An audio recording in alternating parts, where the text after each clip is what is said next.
Welcome back to my channel. কাছে এবং দূরে যে যেখান থেকে বসে আমার ভিডিওটি দেখছেন, কেমন আছেন সবাই?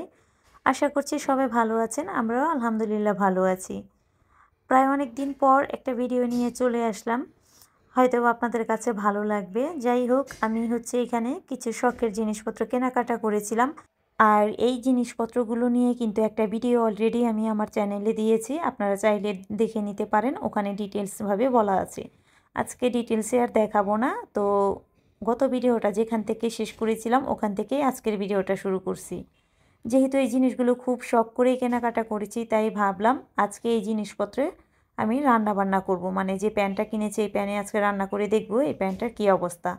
আর এই যে তেলের জারটা তো কিনে নিয়ে আসছিলাম, গত ভিডিওতে খুব ভালো করে দেখিয়ে দিয়েছিলাম। তো এখন আমি একেবারে ধুয়ে পরিষ্কার করে নিলাম। এরপর যে প্যানটা কিনেছিলাম সেটাও কিন্তু ক্লিন করে নিচ্ছি। এরপর কিন্তু এই প্যানের মধ্যে আমি রান্নাবান্না শুরু করব আর সব কিছুই আপনাদের মাঝে শেয়ার করব। তো আজকে এই নতুন হাঁড়ি পাতিলে রান্না করারও কিন্তু একটা কারণ আছে। তো আপনারা যে ভিডিও ফুটেজগুলো এখন দেখছেন এই ভিডিও ফুটেজগুলো কিন্তু নভেম্বরের 15 তারিখের ছিল। তো সেই দিন আপনাদের ভাইয়ার জন্মদিন ছিল, আর ওই দিনের ভিডিও ফুটেজে আজকে আপনাদের মাঝে শেয়ার করছি। যেহেতু আপনাদের ভাইয়ার একটা বিশেষ দিন, তো ভাবলাম বিশেষ দিনে আপনাদের ভাইয়াকে একটু ভালো মন্দ রান্না করে সারপ্রাইজ দিই। আর হাজব্যান্ডকে সারপ্রাইজ দিতে কিন্তু ভালোই লাগে, তবে সারপ্রাইজ দিতে যেমন ভালো লাগে সারপ্রাইজ পেতেও কিন্তু অনেক বেশি ভালো লাগে। যাই হোক, প্রথমেই আমি এই হাঁড়িটা এই যে দেখতে পাচ্ছেন ভালো করে একটু গরম করে নেওয়ার পর এখানে ইলিশ মাছ ভাজতে দিলাম। আর আপনাদের ভাইয়ার ইলিশ মাছ তো অনেক বেশি পছন্দ। তো ভাবলাম আমি একটু রান্নাবান্না করি, আপনাদের ভাইয়ার পছন্দের রান্নাবান্না করলে অবশ্যই খুশি হবে। আর সারপ্রাইজ পেতে কে না ভালোবাসে, তাই না? যাই হোক, আপনাদের ভাইয়া কিন্তু জানে না আমি যে আপনাদের ভাইয়ার জন্য একটু মজার মজার রান্নাবান্না করতেছিলাম। মানে মোট কথা আপনাদের ভাইয়ের যে রান্নাগুলো বেশি পছন্দ, খেতে যেগুলো পছন্দ করে সেগুলোই আজকে রান্না করার চেষ্টা করেছি। আর এই নতুন প্যানটাতে রান্না করে আমার কাছে তো বেশ ভালোই লাগছে। আর একটা কথা না বললেই নয়, আজকে হাজব্যান্ডের জন্য এই মজার মজার খাবারগুলো রান্না করে যখন হাজব্যান্ডের সামনে আমি দিলাম, তখন হাজব্যান্ড তো অনেক বেশি খুশি হয়ে গেছে।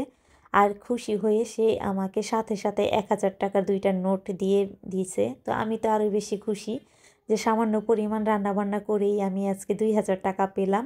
অনেক সময় হয় কি, টাকা চাইলেও না তখন কিন্তু অনেক সময় দেয় না। তবে আজকে এতটাই বেশি খুশি হয়েছে, তো খুশি হয়ে কিন্তু আমাকে সাথে সাথে 2000 টাকা দিয়েছে। যাই হোক, আমি ইলিশ মাছের সাথে এখানে শুকনো মরিচ, কিছুটা রসুন, তারপরে পেঁয়াজ এগুলোও ভেজে নিলাম, সাথে বেগুন ভেজে নিলাম।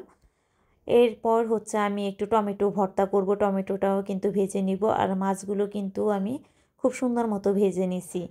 তো টমেটোটা ভাজার পর আমি এটা ভর্তা করে নিব, সেটা আর আপনাদের মাঝে শেয়ার করব না। আর এখন আপনাদের ভাইয়ার জন্য আমি প্লেটটা একটু সুন্দর করে গুছিয়ে দিব। আর এরকম গুছানো প্লেটটা যখন আমি সামনে দিয়েছিলাম তখনই কিন্তু খুশি হয়ে গেছিলো।